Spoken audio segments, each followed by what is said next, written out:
Hamas menuding Perdana Menteri Israel Benjamin Netanyahu berupaya menutupi kejahatan perang yang dilakukannya di jalur Gaza. Mengutip dari Al-Maidan pada 10 Agustus 2025 bahwa Hamas menyebut pernyataan terbaru Netanyahu hanyalah usaha putus asa.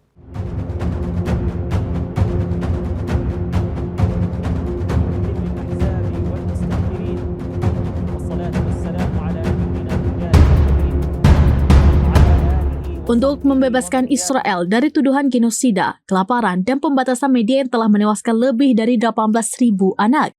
Hamas mengutip puluhan laporan PBB dan lembaga internasional yang mendokumentasikan dugaan genosida tersebut. Mereka menilai retorika Netanyahu sebagai bagian dari narasi menyesatkan untuk membenarkan kejahatan perang dan membalikkan fakta di lapangan.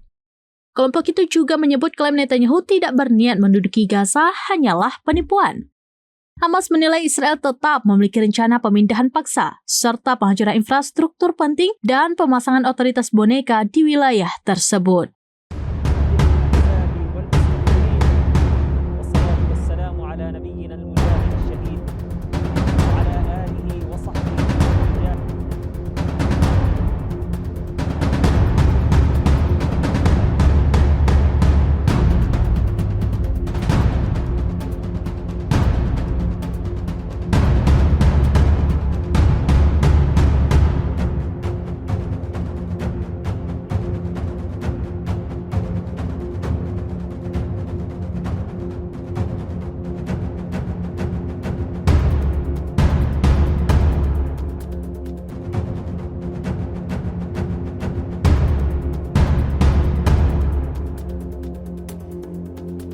الأحزاب والمستكبرين والسلام على المجاهد الشهيد وعلى آله وصحبه ومن جاء.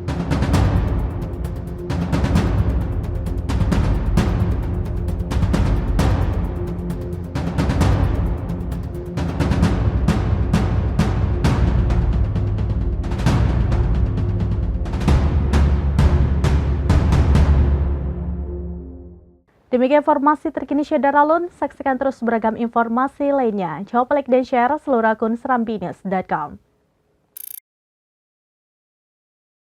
Download Tribun X sekarang, menghadirkan lokal menjadi Indonesia.